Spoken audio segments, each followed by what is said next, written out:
All right. Welcome. Um, uh, Back for another video in the Bible read through, of course, and on Genesis chapter 29. Uh, Reading the this is the New International Translation. Um, as I've started doing in the last couple ones, I think I could say I consider myself I am a Christian, and stuff like that. So, and I know that there are many subsects of subsects of that, like sects and stuff like that. So keep that in mind if it does, or many different religions too. Although all of them, in my eyes, all the rest of them are like false, of course, which makes sense. And but yeah, if you don't, just making it clear, the lens that I'm seeing it and stuff like that. I practice Christianity, and so if I'm pretty sure Genesis is pretty foundational to many of even the different sections. It's like Catholicism, Mormonism, and all that other stuff. But I'm not sure. I haven't done my research on that. But I really don't have plans to. So, because because I'm a busy man. But yeah. Anyway, we're doing Genesis. I'm doing Genesis chapter 9, and check out the playlist in the beginning if you want. It's at the top right corner. You click it, and then you click, and then the playlist thing pops up. You click the playlist, shows all the chapters that I've done so far, and yeah. All right, Genesis chapter 29. Let's get into it. I'm running short on time at the moment, so I probably won't provide much commentary at the end.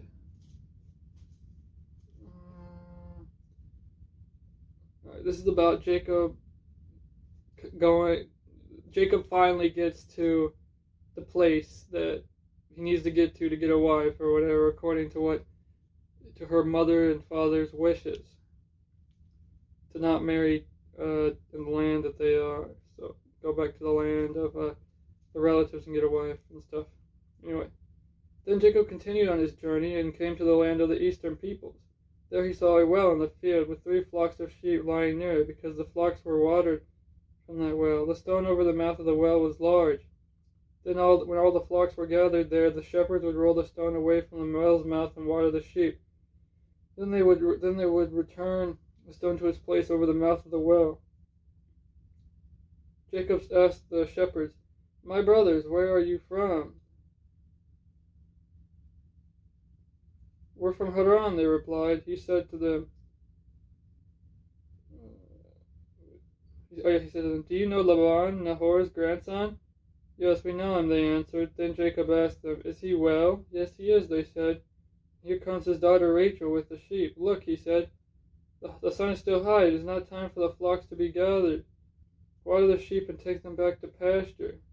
"We can't," they replied, "until all the flocks are gathered and the stone has been rolled away from the mouth of the well. Then we will water the sheep." While he was still talking with them, Rachel came with her father's sheep, for she was a shepherdess. When Jacob saw Rachel, daughter of Laban, his mother's brother, and Laban's sheep, he went over and rolled the stone away from the mouth of the well and watered his uncle's sheep. Then Jacob kissed Rachel and began to weep aloud. He had told Rachel that he was a relative of her father and a son of Rebekah. So she ran and told her father. As soon as Laban heard the news about Jacob, his sister's son, he hurried to meet him. He embraced him and kissed him and brought him to his home, and there Jacob told him all these things. Then Laban said to him, "You are my own flesh and blood." After Jacob had stayed with him for a whole month, Laban said to him, "Just because you are a relative of mine, should you work for me for nothing? Tell me what your wages should be." Now Laban had 2 daughters. The name of the older was Leah, and the other and the name of the younger was Rachel. Leah had weak eyes, but Rachel was lovely in form and beautiful. Jacob was in love with Rachel and said, "I'll work for you 7 years in return for your younger daughter Rachel." Laban said, "It's better that I give her to you than some other man.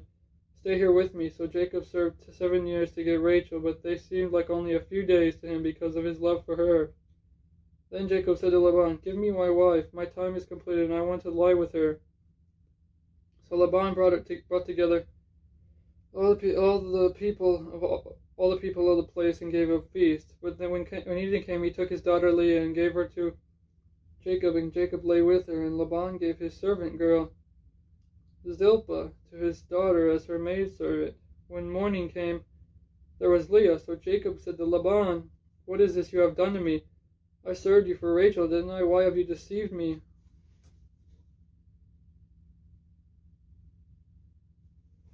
Laban replied, it is not our custom here to give the younger daughter in marriage before the older one. Finish this daughter's bridal week, then we will give you the younger one also in return for another 7 years of work." And Jacob did so. He finished the week with Leah,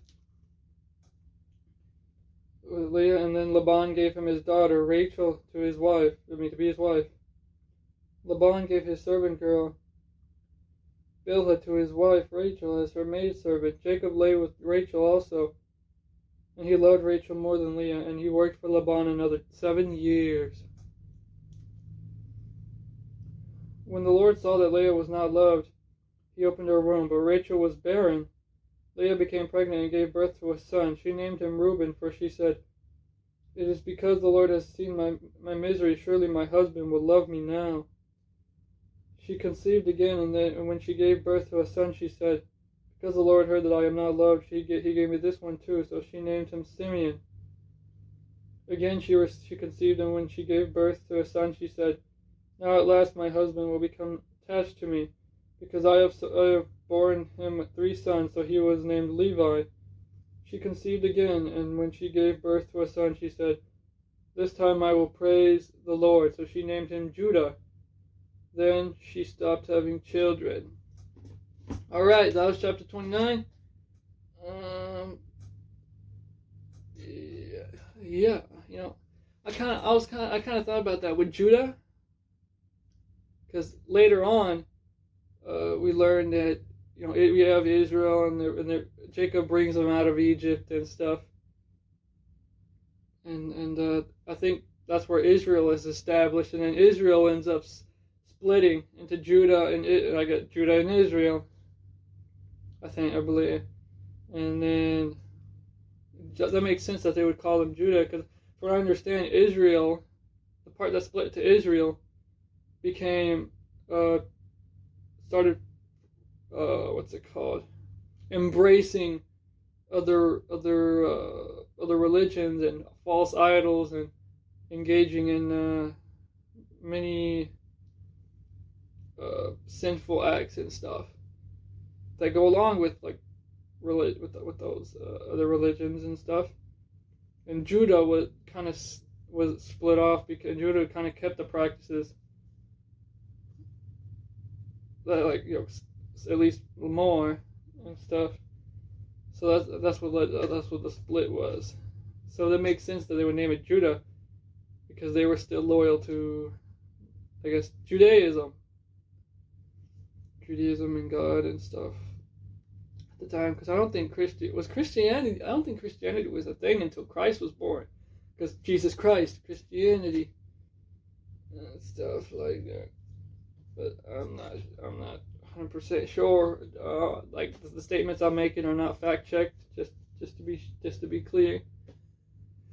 But yeah, that was Genesis chapter 29. I mean chapter 30.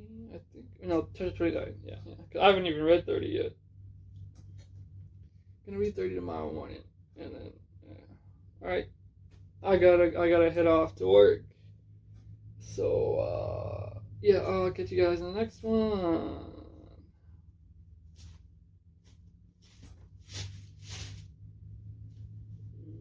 Yeah, 29. Making sure I didn't read it too far ahead. All right.